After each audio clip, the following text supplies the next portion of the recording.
a lot of the time. Even, right? And suffer all this time. And yeah, but it depends on suffer, right? Yeah, I think it's just another way of building identity.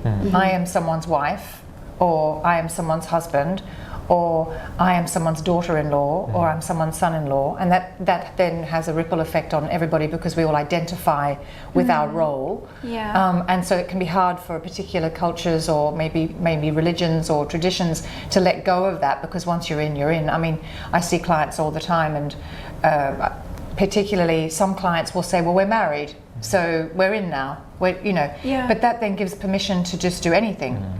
Within that marriage, and so the care and the kindness can be second, on the list.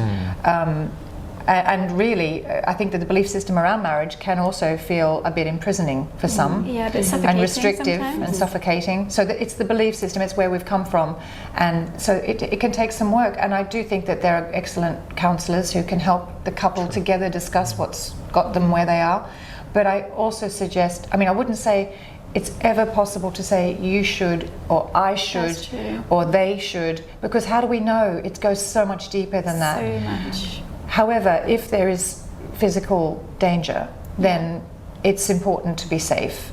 And if children are involved, it's very important to keep everyone safe. That's very important. I was waiting for somebody to mention children, and thank God you did. Yeah.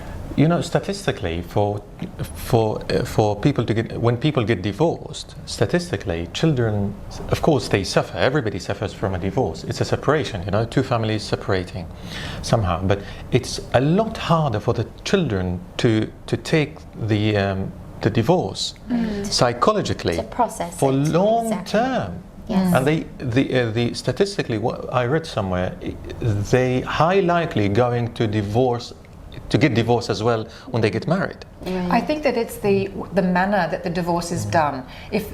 What I've seen in my experience, both in work and in my personal experience, if there's disruption in the house, if there's arguments, that is something that marks the children. That is something that they have to then work with a lot, because they learn that this is the way we cope, this is the way we communicate, and therefore it becomes conflict avoidance, or it can break down communication.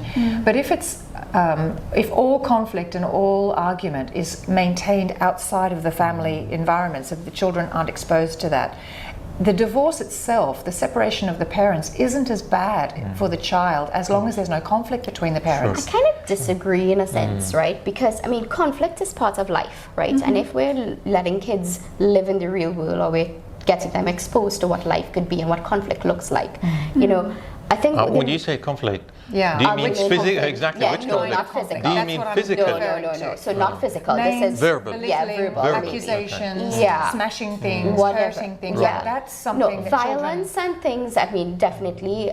No one should be exposed to violence, right? Because and yet they are. So in that case, it would be let's move away from each other. But it would still be, whether it's harder or not, that's the issue, right? And it could be very hard depending on the situation of the person, right? Who's the victim in the relationship, which could be man or woman, by the way, right? So it doesn't have to be just a woman being a victim. Men are victims all the time as well, right? Or maybe the woman and the man have a fairly calm relationship, but the children are in danger.